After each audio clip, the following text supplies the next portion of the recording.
The following information may make you feel smarter, but will not actually increase your IQ. I got him! So don't get cocky. This is about what's going to happen. Welcome to DeaconLive. DeaconLive. Welcome back, guys. On today's show, a man loses his life because of his big necklace. Also, where's the best place in Tennessee to get a loan? And did you have these two people on your Deadpool? All this and much, much more will be discussed here on DeaconLive. And for the next 60 minutes or so, we'll get you updated on social news stories and viral videos that you might have missed over the last 7 days or so. How are you? How are you doing? Are you getting along is where I was going with that. Are you getting along with everyone? I hope you're doing fine. I hope you're getting along with everyone because that's all we care about here on the show. Now, don't forget, for every podcast we have a matching video. We have our very own YouTube channel over there. You can see the whole entire podcast in its entirety over there. Just search DeaconLive Podcast and give us a little subscribe over there. We don't do it for the money over there. We do get lots of views on our shorts, on our full-length videos. It's just another media source for you to enjoy the podcast. You ever brush your teeth and you get that little film on your, your lips there? I don't know what that is. All right.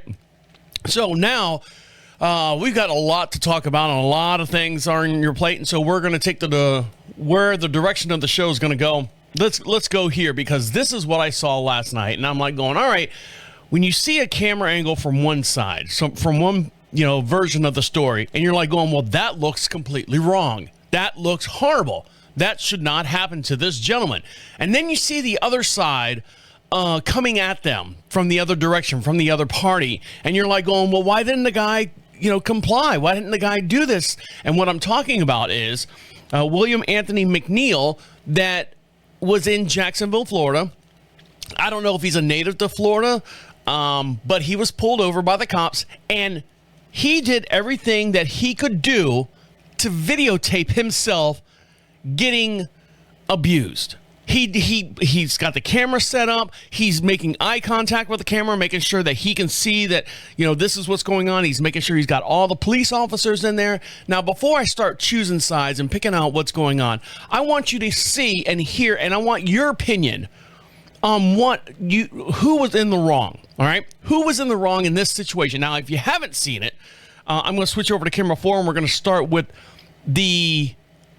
this is his camera inside the vehicle, okay? This is him videotaping a conversation that he's having with a law enforcement agent officer outside of his vehicle. And it's just a picture of him, like you've seen all those people that do videos in the car. It's perfectly squared up, framed for him in the car. So here we go. I'm going to switch over to camera 4 here, and we can see this and all be friends at the same time. So here we go. Pulled me over. He walked up, opened my door because my window don't work, right? And then I said, so what I did wrong? He said, well, for one, your headlights are off under this weather. I'm like, there's multiple people headlights off, first of all, and then there's no rain. It doesn't matter. You're still required to have headlights on. Okay, so there was rain. Oh, hold on. I got people talking in the background. Sorry. I got more things going on at once here. So sorry if it was double playing that. So in Florida, it is the law that you have to have lights on when you're driving in the rain. The thing that they just passed was the hazards. It was illegal in Florida to have the hazards on when you're driving in the rain. Now they passed a law because I guess they were the only state that didn't have that law. So everyone was doing their like, fuck it, let's do it already. Let's get on board with it. So here he goes. Continues this.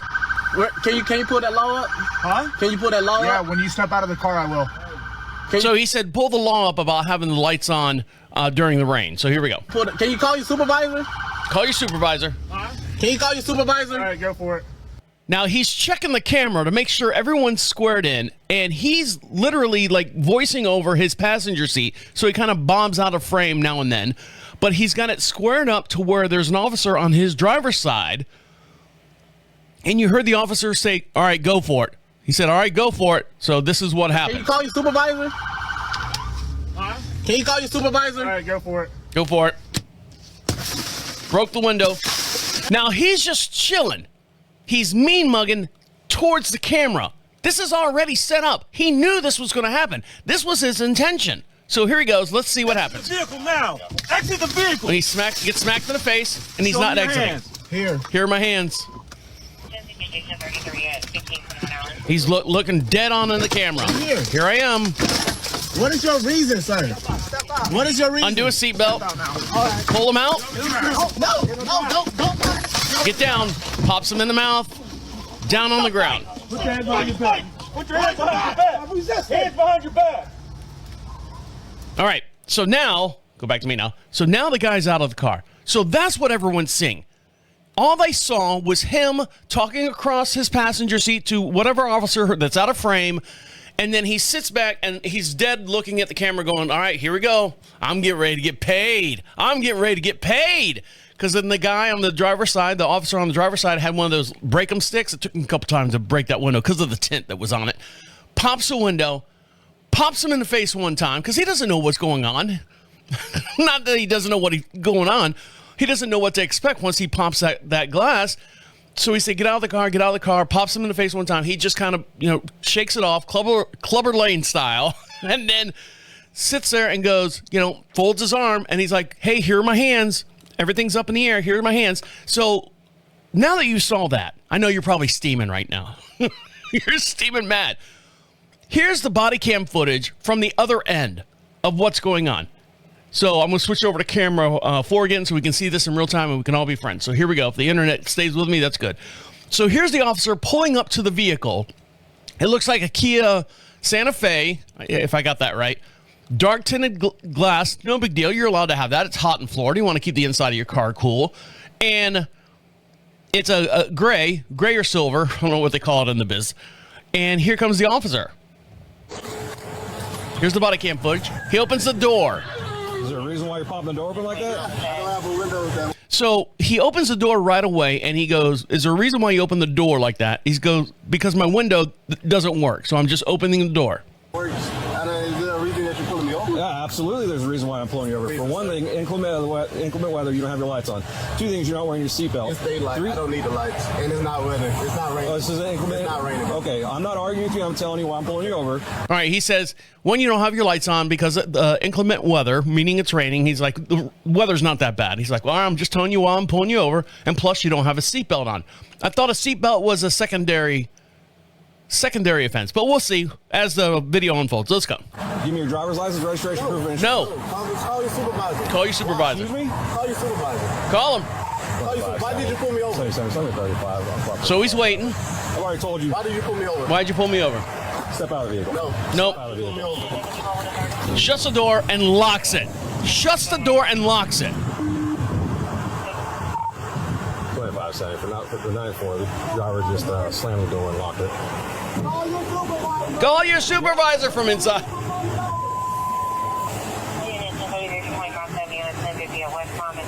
All right, so he said, get out of the car. That's all he had to do was get out of the car so they could sit there and talk and say, okay, this is what's going on. Or at least, give me your license and registration. No. What do you mean no? No, you have to. You have to comply with an officer. No, you don't. Deacon, no, you don't. Yes, you do. Whether you think you're in the right or wrong, you've got to comply with these officers. You can't take them on your own. So more officers pull up as I'm fast forwarding through the video. Let's see. Let's go here. Let's go here. It's a 6-minute video. More officers pull up. I'm about to break the window. Go for it. Exit the vehicle now. Exit the vehicle. Get out of the vehicle. Show me your hands. Here are my hands. Now this is the body cam footage. So we've seen his side. This is their side. What is your reason? And if you look, well, you can't see it real quick. Struggle. Down on the ground. Hands behind your back. And they got him. What the fuck's wrong with you? Putting my hands behind my back. I was on Now, man, ain't no talking. Yeah, there's no talking now. You had your chance, bud. They're arguing back and forth. Okay, so that's the body cam footage from the officer's side of it. You can see that he didn't want to come out of the car. He didn't want to give his license. Let's go back to me now. He didn't want to give his license. He didn't want to give his registration. Then he shuts the door and locks the cops out of there. Dark tinted windows, It's raining a little bit, probably not as bad as it was before. And the officer cannot see inside the vehicle. So, okay, what do you do now? So here is the sheriff, the chief officer of the police department for Jacksonville, and his statement going on about what actually happened. So here we go. Switch back over to camera 4 here, and here he goes. Always being the subject of a traffic stop, and there are times in which citizens dispute circumstances of their stops, but the law is clear. A person must comply with an officer's commands, even if that person disagrees with that officer's reason for the stop. Within 21 seconds of his civil stop or civil traffic infractions of driving without illuminated headlights during the rain or failure to wear a seatbelt, McNeil refused to provide stopping officers with his driver's license and registration. 14 seconds later, he locked his car door and refused to exit the vehicle, despite being told many times that he was under arrest. Moreover, McNeil was warned 7 times that he needed to open the door and exit because he was under arrest or resisting an officer without violence, or police would be forced to break his car window. Soon after McNeil was outside his car, officers found a large, unsheathed serrated knife on the driver's side floorboard. Okay, so there you go. You hear that? A large serrated knife outside the sheath on the driver's side floorboard. He had it near his feet. One video clip, devoid of context, can be very misleading. Given that McNeil never brought this incident to JSO's attention, but rather pushed the cell phone camera footage that he had in his possession since March 5th out on social media, one can only assume, and I'm saying I assume, that he intended to inflame the public. So, all right, let's go back to me now. So there's the chief, the sheriff. He's the sheriff officer. He's the big guy. He's the main guy, chief sheriff guy. And he says, this is what happened. Now, there's another interview. I don't know the officer's name, the chief officer's name, but he says, and he's a black man. And he goes, they were talking about race and black and white and stuff during the press interview. And he says, you know what? I'm a black man. He goes, I would not be in this police department if our job was to look for black people. If our goal was to arrest black men, black women, all that. He goes, I've got numerous black female officers, black male officers, black, even not secretaries, but like clerical office people that are black. I guarantee you, under my watch, they would not be in this police force, this police unit, if they thought that all we did as a police department was go out and look for black citizens to arrest. He goes, I guarantee you that there's no black, there's no white, you break the law, so on and so forth. So he's speaking for his whole entire office, saying that there's numerous black people here, and if they thought in any way, shape, or form that their police department was corrupt, or not corrupt, but lean towards one side of arresting someone based on color of their skin, they would not be working for him or not be working there. They've all got that value already instilled in them. So you tell me, what do you think? What do you think would, is it for William Anthony McNeil, or is it for the Jacksonville Sheriff's Office, JSO? We'd love to hear from you. And the way you do that is go to prophetradio.com. At the top of the page says Be Heard. All right, guys, when we come back, lots to get into, lots to talk about. And this guy right here died because he had a big old fancy gold necklace on. And how did that kill him? Well, I'll tell you what happened to him when we come back. So stick around. You're listening to Deacon Live right here on Prophet Radio. I'll be right back. Welcome back to Deacon Live. We'd love to hear from you, and the way you can do that is to join the podcast. You can be podcast famous. Go over to prophetradio.com, PROPHET radio.com. At the top of the page says, leave a message, be heard. Your voice can be heard right along here in the studio. Now, I fixed it. I had some problems with my my website people, and I'm like going, hey, man, I'm not getting any of the stuff for Deacon at prophetradio.com. And they're like, oh, hold on, I'm fixing it. All right, try it now. I'm like, oh, nope, nothing. He goes, okay. Finally, he fixed. So for the last month, I was like going, why isn't anything coming through? Why isn't anything coming through? So I do like a test, test and forward it to, myself and all that. And there was a snafu in the link. So you can do it now. Go over to profitradio.com. It's up and running. Go to profitradio.com and be heard. Your voice can be heard right along here in the show, and you can talk about anything that any of the stories or the videos or anything that we have here on the program.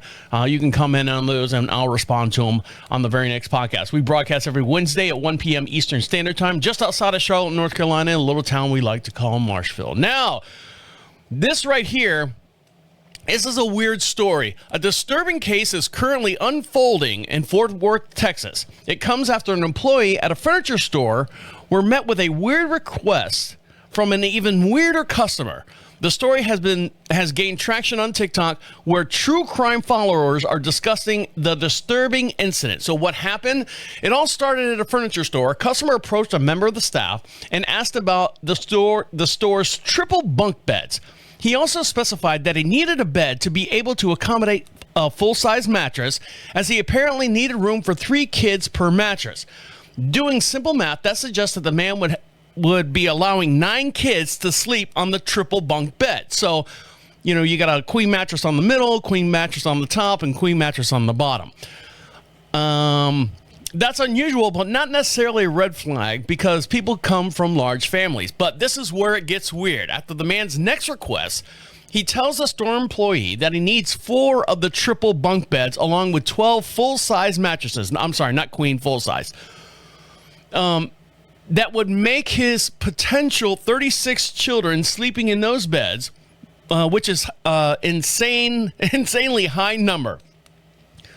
Naturally, this set off some of the warning flags in the people's head, or in the employees' heads, since they decided to look into the matter after the man gave them the details and then left. What they found out was deeply disturbing. So I'm going to switch over to, hold on, girl, I'll get you.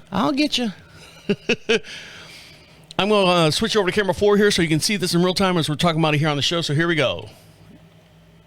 Turn off the mute and go. I just seen this video of this dude named Emery D. Gardner. Apparently, he walked into a furniture store asking them if they had bunk beds that could fit about 36 kids. So he asked, hey, do you guys have 3 triple bunk beds? And I need them to at least fit 3 kids each. So then they was like, we can ship it off to you, but we don't have them in the store. So he was like, okay, cool. So I'm going to need about 4 of them. So he needed to fit at least 36 kids on each of the bunk beds. So this was alarming to the employers, and they were like, we're going to do some further investigation. So they ended up getting on the SO website. So they ended up going on there, and why did they find this man on the SO website? So then they started to look at his house. SO is the sexual, is it offense? What is the SO? I think, yeah, sexual predator type website. So here we go. And when it was like scrolling in on Google Maps, why they saying that all his windows was blacked out? Not only that, he had a bunch of bars on all of his windows. So then they was like, oh yeah, we're about to call the peoples on you. So the peoples. Calling the peoples on him. Shorty ass got arrested. See, these are my kind of people. I love when people don't mind their business, because if it wasn't for them, this man would have still been on the streets. So come to find out, after the story, hold on, I'll get you too. Everyone wants to talk on the show. Everyone wants to get their TikTok video made. After the story gained traction online, people began sounding the horn on TikTok. One video posted by Bo Grant has over 7 million views, and the caption reads, Texas beware. What does a man not allowed near children need beds for at least 36 kids for? The very important question indeed. The original video, which was posted by the furniture store employee, no longer exists, but they discovered a man whose name was Emery D. Garner, who is a level 2 sex offender. Oh, that's what it is, SO, sex offender. It seems so simple now. Gardner's crime is listed as indecency with a child by exposure. This knowledge makes it seem like Gardner was almost certainly planning something similar. Internet sleuths also began pointing out that Gardner's address had bars on the windows and even over the front door, as well as a raised fence so nobody could see into his backyard. It also seems mighty suspicious. One TikToker viewer... What the fuck was that? I think something fell over there. Jesus.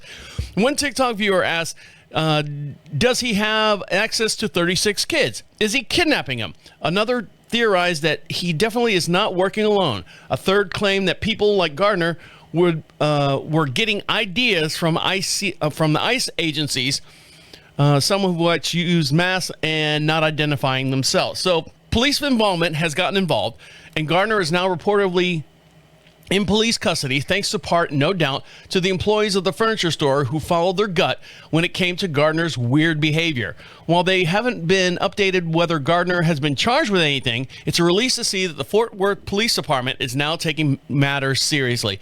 So there you go. Oh, did I read all that while I did all that? Oh, that's okay. So they are, what would you think? A guy who's not allowed near children. Hey, I need 36 baby strollers. What do you need 36 baby strollers for? You're not allowed near kids. Well, I have a lot of groceries. Groceries, my ass. Babies, and I need each baby stroller to be one of those triple strollers, so I can put like my Thanksgiving turkey up front, my 2 hen chickens that are twins in the center, and then maybe a couple gallons of milk, chocolate and white milk. You see where I'm going? It's all code. It's all code for kids fitting in this thing. So there you go. Now this guy right here, weird incident. I've had MRIs done, and I've seen, they take the thing off. TikTok, of course. Thank God for TikTok. They take the thing off. Let me move this over a little bit. They take the cover off, and it shows you actually what's going on inside, and the swirlies and the whirlies and all that stuff. And it's one big, if you don't know what MRI is, welcome to the planet, by the way. It's a huge friggin' magnet. And what it does is it sends magnet beams through your body. I don't know how it works. I'm a radio guy. I'm not an MRI technician. Well, this guy obviously does not know how an MRI works either, because unfortunately, a Long Island man was killed in a freak MRI accident when sporting a staggering 20-pound chain necklace, a dome with a padlock at the time of his tragedy, his grieving wife says. Keith McAllister, 61, died after suffering several heart attacks following a bizarre incident at the Nassau Open MRI in Westbury last Wednesday. At the time, his wife, Adriana Jones McAllister, was undergoing some routine knee scans at an MRI machine. She said that McAllister, who would typically enter the room to help her get back on her feet at the end of her appointment, never had an issue before this deadly incident that happened. McAllister had taken to wearing a huge 20-pound bulking necklace as part of his weight training. All right, so he's trying to keep fit. They didn't even discuss his training and the hard-to-miss chain when the MRI technician during the previous appointments. That was not the first time that the guy has been seen with a chain on her husband, she says. They had a conversation before about it. This is his wife talking about it. While McAllister entered the room, the exam room, with the technician, the machine suddenly switched him around and switched him around and pulled him in.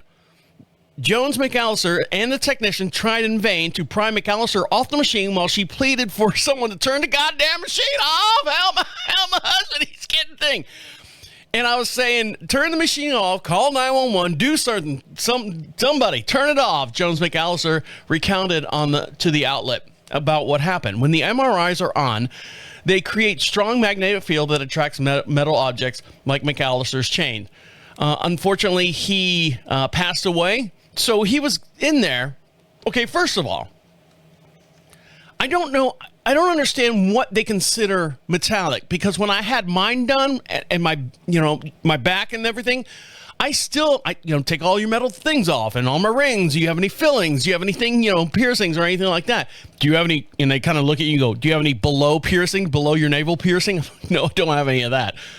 But I have a zipper on my pants. I've got those, jeans that got rivets.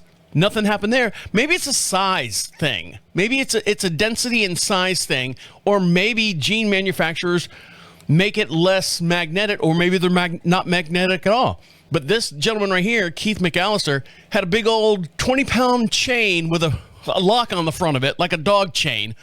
And it was part of his workout routine, maybe to help him, maybe he's going on a hike somewhere and he wanted to make his body, if he's got to carry a backpack of whatever, he was trying to stay in shape. But that chain zipped him right across the room. I guess he had a bunch of heart attacks at the same time. Oh my God, 61 years old. What a way to go. What a way to go. You're trying to stay healthy, and then that happens. All right, guys, when we come back, get your Deadpool list out and see if you got these two people on it. And one of them surprising, and the other one is not so surprising. So death in itself is always surprising. But still, we'll dive into who passed away this week. And this is 2 of 3, so there's a third one out there. So keep your eyes open. So stick around. You'll listen to Deacon Live right here on Prophet Radio. I'll be right back. Welcome back to Deacon Live. Make sure you follow us over on Facebook. The way you do that is search Deacon Live, all one word. Over on Facebook, yep, our Facebook page is up and running. And the reason why you want to follow us over there is because all the articles and stuff that we hear or play or talk about here on the show. And if you're not watching this over on the YouTube video, shame on you, but that's okay. Go over to our Facebook page and you can see these articles in real time. You can share them with your friends and stuff. So give us a like and a follow over on Facebook. And you can see some of these articles, the actual articles that I'm reading here on the show. Go over there, and then you can share them with all your friends and stuff. So you can get the download scoop on everything. Now, here's a download scoop. I remember growing up as a kid, my mom thought this gentleman right here was the devil. He had my background, my mom's background, and my background, of course, is very, very religious. Now, I'm not religious now because I got smart and asked questions, and the questions I asked, they don't like. But my mom was very, very into the church and very, very into like all that stuff. And when you're, 10, 11 years old, or even 6 or 7 years old, if your mom's into it, you're into it too. So I got dragged to all the churches and stuff. My cousins, which is, of course, my dad's brother's kids, they weren't so religious. So they fell into this heavy metal in the 80s and, worshiping the devil and doing all that stuff. And my cousin was my age, or we're the same age, asked for an Ozzy Osbourne album. And my mom took every ounce that she had in her not to buy him one, because when she pulled it up, I think it was Bark at the Moon, where Ozzy's standing there on the album cover and he's got like blood on him and stuff, and there's an upside down cross. And she goes, I just couldn't. I did everything I could because, I was conflicting. Do I buy this child something that he wants for Christmas that he really, really wants? And what he wants for Christmas is this satanic album with an upside down cross in all skulls. It's got so many skulls on it. My mom explaining to, at Christmas when everyone's unwrapping the presents. And, we're 12, 15 years old going, shut the fuck up. This is cool. But yes, you can tell where I'm going with this. Unfortunately, several weeks after rejoining with the Black Sabbath group, Ozzy Osbourne, at the age of 76, has passed away. And for more on this, we're going to go over to camera 6. Whoops, a little behind the scenes there. ABC News describes it in a little bit more detail. So here we go. Music legend Ozzy Osbourne has died. Osbourne, as you know, pioneered heavy metal music with Black Sabbath before going on to have huge success in his own right. He was known for hits including Iron Man, Paranoid, War Pigs, Crazy Train, of course, and Bark at the Moon, both with the band and as a solo star. His death comes just weeks after reuniting with his Black Sabbath bandmates and performing a massive farewell concert for fans in his hometown of Birmingham, England. He had been diagnosed with Parkinson's disease in 2019, and in a statement, his family said that he was surrounded by love when he passed. Ozzy Osbourne was 76 years old. So, not for nothing, that guy led a life. That guy, you've heard the stories of him, of course, biting the head off of a bat. If you don't know the true story behind it, in his words, he thought it was a rubber bat that someone threw up on stage, and so he grabbed the rubber bat and bit the head off, but no, it was a real bat, and he had to go through all the tetanus shots and stuff. And then you hear all these other stories, before the internet came out. And, I heard a story about someone, this is me in high school, someone threw 2 puppies up on stage, or Ozzy would throw, I don't know if it was up on stage. The story converts back and forth depending on what section of the region you're from.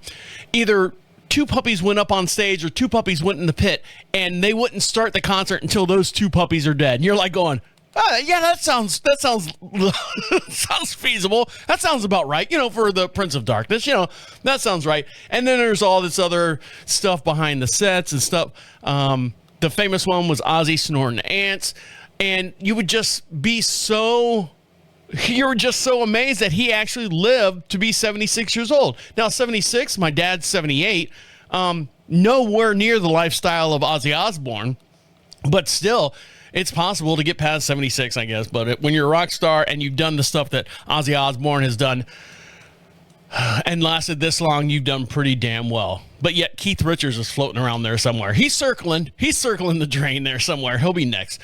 But this gentleman right here, out of nowhere, and it's a freak accident, and I grew up with him. I know a lot of people over a certain age have grown up with him on a certain show in the 80s, and then my wife was watching a couple like a hospital ER, Chicago meds, something like that. And I'm like, oh my God, look, it's Theo from the Cosby. She's like, yeah, the Cosby Show. Well, unfortunately, Malcolm Jamal Warner, who played Theo Huxtable, that ran across 8 seasons of the Cosby Show, has unfortunately died in a drowning accident, according to reports. He was 54 years old. Per the ABC, Warner and his family were on vacation in Costa Rica and drowned while swimming after he was caught by a high current. He died of asphyxiation near the Coquille, Cociele. Sorry, the screen's not very good. A beach in the city of Limon, Limon, and his body was identified by Costa Rican National Police this past Sunday. So for more on this, we're going to go to ABC World News for their, on July 21st, right here, about Malcolm Jamal Warner. So here we go. Let me switch over to camera 4. Here we go. The stunning death of actor Malcolm Jamal Warner, known by millions of Americans who watched The Cosby Show, of course. He played Theo Huxtable. Tonight, authorities say the actor was reportedly on a family vacation in Costa Rica, swimming when he got caught in a strong current, and they say he was pulled out to sea. Malcolm Jamal Warner played the only son on The Cosby Show among 4 sisters. So many Americans watched him grow up on that show. He went on to act in dozens of other TV shows and films, and he won a Grammy as well. Tonight here, the heartfelt words pouring in, the touching words from the actor himself, what Malcolm Jamal Warner once said about life and about death. Here's ABC's Victor Kendall leading us off. Take it away, Victor. Tonight, tributes are pouring in for actor Malcolm Jamal Warner. Be right there. Who charmed TV audiences for years as the lovable Theo Huxtable on The Cosby Show. He was good. Say the 54-year-old died in an accidental drowning off Costa Rica's Caribbean coast, where he was reportedly on a family vacation. Investigators say Warner got caught in a strong current while swimming, and that beachgoers tried to rescue him, but it was too late by the time first responders reached him. You cannot joke around when it comes to a woman like Lana Herman. Okay. For all 8 seasons, Warner made America laugh as the only son in a house with 4 daughters. Hi, Theo. Oh, look how young he was. Look how Lisa Bonet's so young. They're all such little kids. All right, we got it. So there you go. Malcolm Jamal Warner. Let's go back to me now. Malcolm Jamal Warner has passed away, unfortunately, at a weird freak accident. They haven't done the autopsy or anything yet. But being from Florida, those rip currents, they'll pull you out. And if you're not a strong swimmer, it can do some damage to you or if you don't get back to shore in time. We don't know if alcohol was involved. A lot of times if you're out there in Costa Rica and, have a couple Mai Tais and you go out there and go swimming, it's harder to swim against a current like that. But we hope for the best. Hearts and prayers and thoughts and reminiscences is for the family and everything. So there you go. Malcolm Jamal Warner has died at the age of 54. All right, when we come back, there's another big story. We've got a lot of big stories this week. A lot of big stories that have been taking over the internet. And this one right here is the WNBA. The WNBA is coming out and saying that they want their fair share, and they pulled this little stunt. And I want to break it down for you in a way that hopefully no one gets mad at me, because I want to get along with everyone. That's all I want. I want to get along with everyone. But unfortunately, someone needs a reality check, and it's the WNBA. So when we come back, I'll dive into that story when we come back. So stick around. You're listening to Deacon Live right here on Prophet Radio. I'll be right back. Welcome back to Deacon Live. Don't forget all the musical artists that you hear during the podcast. They're all independent artists, and we give them a platform to expand their audience, for them to showcase their music during the breaks that you hear on the show. And we'd love for you to show them some love and some support as well.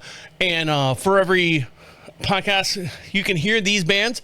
And if you want to hear all the songs in their full-length form, we do have a playlist. The playlist is getting up to, I think, close to 100 independent artists since 2025. We've been doing this for 11 years, but we just started to do the playlist through Spotify because they allow us to do it now. And there's almost 5 hours of continuous music over there on our playlist. So if you're, driving around, or if you got a workout session or something like that, and you're into independent artists, you can go over there, Spotify, search Music Heard on Deacon Live, and you can hear all the different artists and their full-length songs. And then they get a little, they get some credit for it too, because Spotify does reward them for downloads and everything like that. So if you like the songs and that you hear during any of the podcasts that we've had here in 2025, you can find them over there on our playlist. And if you don't know where the playlist is at, you can just go to prophetradio.com, and then there's a drop-down menu that says Music Heard On. You can see the playlist over there as well, and you can kind of scroll through it and find the bands that you like. So make sure you show them some love and support as well. Now, speaking of love and support, this video, I didn't pull it up yet. Doggone it. Give me a sec while I'll fill while I'm trying to look it up. This video right here came out of nowhere. And I'm like going, well, what the? I'm sitting there trying to find out about the story. I'm trying to find out what actually happened. I'm waiting for this to, because it's going to load and it's going to take off and play. There we go. And, okay, got it. Stop. Don't talk. Please don't talk. There is a video that's going around. Bear with me while I get this.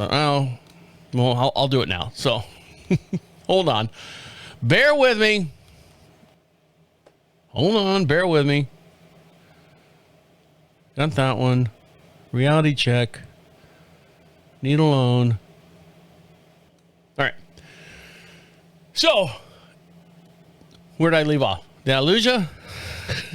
You good still? Wake up. So this video that came out just hit the internet, and it's like one of those, you see the video and you're like going, well, what the fuck are they talking about? What the fuck? It's about this Eastman Credit Union in Tennessee. Now, you're like going, what's so viral? What's so big about this video? Why is it it's a bank in Tennessee, right? You ever been into a bank and they've got like the loan offices and stuff, and they're off to the side, and sometimes they have like clear glass, and then they might have like mini blinds and stuff to block out everything. Or they've got like that smoke glass where you're just kind of distorted and stuff. Somebody, I don't know if it's an employee, it's still fresh out there. It's still fresh out there, and I'm going to show the video here. So if you're not over on our YouTube channel, jump on over there right now. Go to Deacon Live Podcast over on YouTube. Give us a subscribe over there and a little thumbs up. We'd appreciate that as well. There's a video of a man, I can't tell if he's black or white, and a woman, and they've got the door close to the office, and somebody's outside like in the queue waiting to like cash a check or something like that. Do they cash checks anymore, or make a deposit or anything like that at the regular bank teller line of the indoor bank tellers, cashiers? And you can see the cubicles, and this cubicle's got frosted glass. Well, I guess they thought the frosted glass, you ready for this, was a deterrent for seeing inside the office. You can see the gentleman has a blue shirt and blue jeans on. I think there's a song there somewhere. And the woman has a blue dress on. And all you see, you can't see their face because it's like that frosted, blurred out image, through the glass. And she's doing this. Not this high, down where his junk would be. And if you're watching this on the video, if you're not watching this, I'm basically showing like the jerking motion. Oh, this is going to look good on the video. My wife's going to come in and go, what are you doing? Nothing. Watching a video. And then it stops and they start kissing. And then she spins around and lifts up her dress and he goes to fucking town. Pound town. See what I'm saying? So I'm going to switch over to camera 4 here and get all the details. Now, the original video has been taken down from TikTok. But a lot of people have like caught snippets and stuff and screen grabs and slowed the video down. So someone got a hold of it and is kind of kindly sharing it. And I use that term loosely as far as kindly sharing this video around on TikTok. And so I'm going to switch over to camera 4 and let's see, make sure I got the right video here. Here we go. And this is for anyone who uses the Eastman Credit Union. This is why our loans are so reasonable. So if you're looking at the top left-hand corner, you can see, I can't tell if it's a black man or a white man. It looks like a man with dark hair. I can't see his skin. He might be a very tan man, but you can't tell. You can definitely tell that the woman is white, heavier set woman, and she's got a big blue dress on, Monica Lewinsky dress. Not that dark. But here we go. So I'm going to switch over to camera 4. Oh, we're already there. And let's see. Here's a commentary on this video. So here we go. At Eastman Credit Union in Johnson City, Tennessee, she'll bend over forward for you. Twice this month already, our little area has become viral on the interwebs. First, antipasto salad, now Eastman Credit Union. If you don't know, just look it up. ECU, Johnson City, Tennessee. Sometimes you just gotta. All right, so I got it. So let's see. I'm gonna search for a couple more. So we go ECU, Johnson City, original. Let's see if we can get the original video here. I know I'm messing with papers here. So here we go. Maybe this is the original video. So here we go. Oh, you can see right there. She's jerking him off. And he's like, yeah. And he looks to the... Oh, my God. Ma'am. His eyes are up here. All right, we got you. Handshake.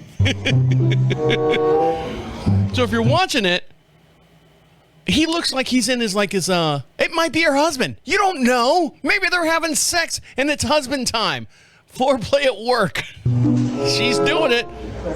Yeah. Oh, yeah. She's going to town. And he's looking around like, hey, are you sure these windows are foggy enough to where no one... Yes, get going, darling. Yeah, I'll get you taken care of here in a minute. There she goes. All right, I got you. All right, let's see. What else is there? Oh, this is where he gets it from behind. Hit it. Oh, they do it real slow. Oh, God, he's... He's... I don't know how to describe... Well, I know how to describe it. She's turned around, and she's got her hand behind her, holding up her dress, and he's got... Looks like a cell phone on his hip still. But enough... He probably did the whole... what is it? The snuffleupagus? Is that where you drop the zipper and you flop it out and go through the zipper hole? That's what he's doing. And he's getting her. Oh, it's got to be her husband. It's got to be her husband. Why wouldn't it be her husband? I don't know the end of this, but so we'll stay on top of this. Pardon the pun. As far as what's going on over there at the ECU in Jackson City? What did I say? Where's it at? I forget now. But it's over there in Tennessee. Oh, here's a picture of her right here. Here she is. Saying that she looks exactly how you expected her. There she is. To know what you guys were expecting. Was it the hoop earrings? Because they say the bigger the hoop, the bigger the poop. Yeah, you got it. I saw somebody say that the eyeliner says it all. Maybe it's because she's wearing the exact same thing that she's wearing in this photo that she was wearing in that video. There she goes. I swear, your guys' comments be killing me. So she's got like that trailer trash, like the dark. Oh, let's switch back to me now. That dark. I mean, like she did a double wide. Like she took a Sharpie and went around her eyes, and she's got like this beady little blue eyes. Who am I to judge? But still, there you go. So there's credit union stuff going on over there. Get a free wax with your loan, I guess. I don't know what's going on. Something right now. A lot of people don't know what's going on. Is the WNBA. They had their all-star game. Yep, they had an all-star game, and I believe they had a 4-point circle on the floor. Did I get that? Did I see that right? They had a 4-point circle. It was sponsored by AT&T. Let me make sure I got that right, because I saw and it goes pour from downtown. Did the WNBA have a 4-point shot? Did they have a 4-point shot? It says no. NBA does not have. Oh, let me put for All-Star game. Let's put All-Star game in there. And it says yes, the WNBA All-Star game featured a 4-point shot. This was part of the series of special rules implemented to make the game more exciting, because when you think WNBA, you think nonstop excitement. The 4-point shot area was marked out by 4 circles placed 28 feet from the rim, 6 feet beyond the 3-point line. For every 4-point shot made, AT&T, the sponsor, made a donation to the foundation that was chosen by the WNBA and its players. So there you go. I knew there was something out there. But when they came out on the court and the introducing, now batting, center forward, number 26, standing at a whopping 5 foot 6 inches. Here is Talisa Poozer, and you're like going, yay, Talisa. You clap your hands and stuff. But the women came out with these shirts on Saturday in Indianapolis. The WNBA concluded its All-Star weekend with an All-Star game in which the team Collier defeated Team Clark. I don't know what those are, by a whopping 151 to 131. Not surprisingly for the Minnesota Lynx fans. Nafessier Collier put up an All-Star game record of 36 points, leading her team to victory and winning the All-Star and gaining the MVP along the way. Well, good for her. Good job, everyone. What happened before the game, though, drew much attention to all its players when they came out in warm-up shirts reading, "Pay us what you owe us." The statement shows exactly how the players and their unions feel about the upcoming negotiations, as the league's collective bargaining agreement is set to expire in the upcoming offseason. The NBA has grown in both size and popularity since its debut in 1997 and has been accelerated over the past couple seasons by popularities and collegiate stars by Caitlin Clark, Angel Reese, and others that made their debut this season. As far as the strikes between the NBA, WNBA players union and the league, as the current CBA does not properly reflect the present day financial states of the league. So let's see what's going on here. It doesn't take much digging to find out the slew of bad faith arguments about why the WNBA players do not deserve to play or to rightfully get a pay raise that they feel that they earned. The primary argument you can find online and everywhere else is that the WNBA has been losing money for years, suggesting that the players should not be entitled to a higher salary until the league becomes profitable. Setting aside the financial numbers shouldn't always be taken as face value, as the owners have incentives to overestimate any losses. This argument does not hold water. So, in the past couple years, the WNBA has exploded in popularity. Ticket sales have gone way up, merch is way up, and possibly the most important, TV viewership is way up. This has led to a new media rights deal with Disney, Amazon, and NBC, increasing the league's annual TV revenue from $45 million to $200 million. This increase in revenue is reflected by the franchise's valuation of each team and the league as a whole. According to Sportico, the average value of an NBA or WNBA franchise has risen from $96 million to $296 million in the last year. The Lynx, for example, I assume that's one of the basketball teams, has gone from $85 million to $240 million during that time. The largest jump in value has been the newer franchises. The the Las Vegas Aces, sold for a measly $2 million in 2021, are currently worth about $290 million. The Golden State Valkyries, who were in their inaugural season, this is the first year that they played, were purchased for $50 million as an expansion franchise in 2023 and is already worth 10 times as much. The WNBA players are set to add the Toronto Tempo and the Portland Fire next seasons, along with 3 new expansion franchises in the Cleveland, Detroit, and Philadelphia area in 28, 29, and 30 for $250 million each. The large sum of money will be split among the current WNBA owners as well. So let me backtrack a little bit for you. A little history on the NBA. The NBA, not the WNBA, the NBA. The NBA started out the same exact way. Nobody wanted to watch them. They weren't getting any TV time. They weren't getting any this or that for years.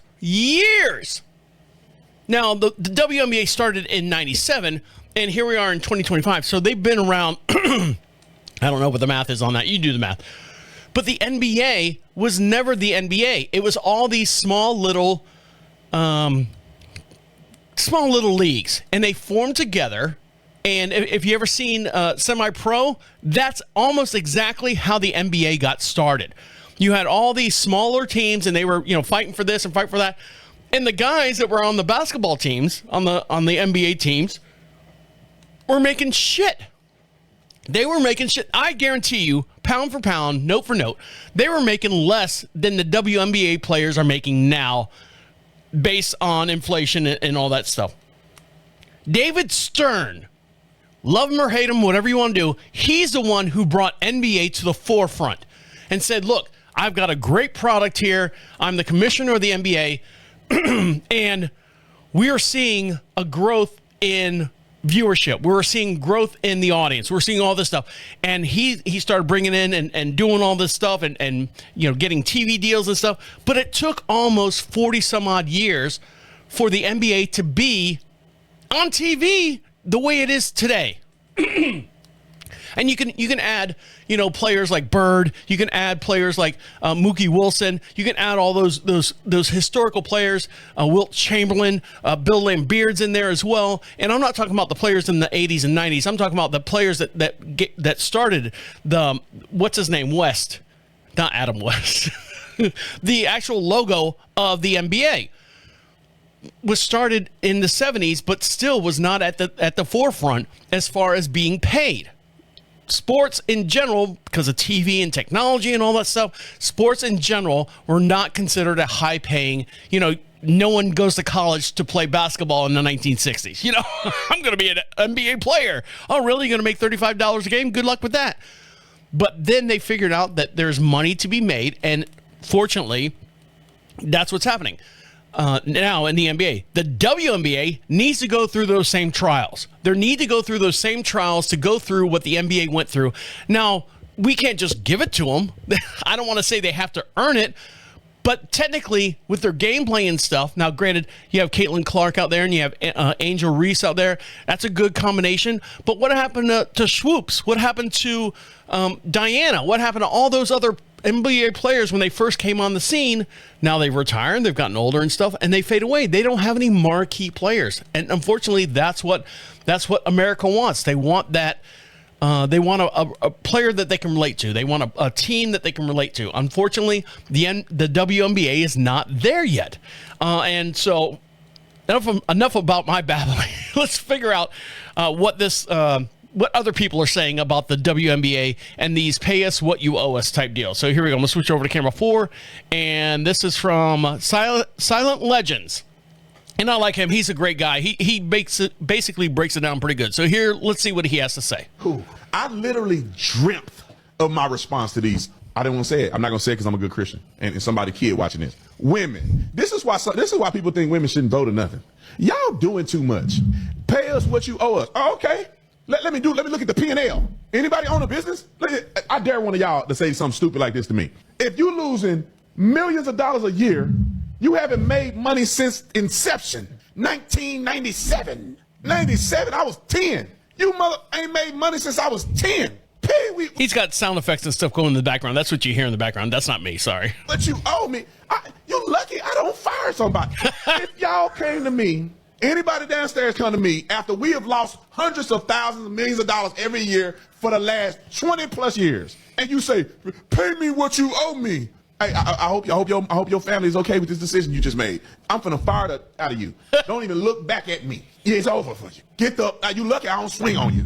And this what these women do. Let me just bring some stats for you. The WNBA has lost money every year since 1997. They have never had a profitable year. They average a loss of $10 million a year. In 2024, with your girl three-pointer from the 5-point line, Caitlin Clark. That's her. With all the fame, all the fortune, all the attention, Angel Reese, all these women, they lost $40 to $50 million. $50 million. Subsidized by the NBA. The NBA literally owns 50% of the profits. Yep. They've been subsidized by the NBA for 20 plus years. You dumb heifers. No. They don't owe you nothing. Come on. You actually need to pay the NBA back for causing them to have a loss on their P&L every year. What are y'all saying? Women. I know ain't no woman doing this. Glad one of my favorite WNBA players ain't in that mix. What's her name? I forget her name now. She's one of my favorites. Me too. She's your favorite. Sophie Cunningham. There you go. She's favorite. So there you go. So tell me what you think. Do you think the WNBA? I do agree that they should be paid somewhat of a wage. But think about this. You know, when Caitlin Clark, she's the newest face, and everyone knows who Caitlin Clark is. When she came in the league, I think she signed for $96,000 for the year. And they were like going, oh, you could have gotten millions. You should have held out for millions. She played a smart game because she is doing Gatorade commercials. She's doing, I think, a T-Mobile commercial. She's doing all these other commercials, endorsements and stuff, and it's killing it. Killing it. Shaquille O'Neal, when he came into the NBA, I think he signed for, I think it was like $15 million for like 4 years. But he signed with Reebok, got a $50 million deal there. Signed for whatever outside of that, got another, $10, $15 million. It's all in the endorsements. If you've got a property and you're the property, you've got an image, you should be able to go out there and make your own money. And the NBA or I keep saying NBA. I'm sorry. The WNBA, as you can tell, I never say the WNBA. It doesn't come out of my mouth that quickly. The WNBA will then start recognizing that, hey, we want to pay these girls a little bit more because, so they can play instead of just running up and down the court doing layups, and then they get more money outside of that. So I'd love to hear what you think about it and what your opinion is. All right, guys, if you enjoyed the podcast, make sure you follow us over on Facebook. If you want to be heard, be podcast famous, you can do that. Go to profitradio.com. At the top of the page says Be Heard. Leave a message. We broadcast every Wednesday at 1 p.m. Eastern Standard Time, just outside of Charlotte, North Carolina. Make sure you follow us on Facebook as well. And if you have any questions or anything and you don't want to go on the air, you can email me at any time at Deacon@profitradio.com. Everything's fixed. All my emails are fixed. Everything's being forwarded to me and not being held in a big sack around the corner. All right, guys, on that note, I'm going to let you get back to doing what you got to do. My name is the Deacon, saying good night and good night. Wait. Come back. This is the end. The absolute end. Écoute-moi. Bye. Left-handed. Right-handed. Layup. See you. Bye.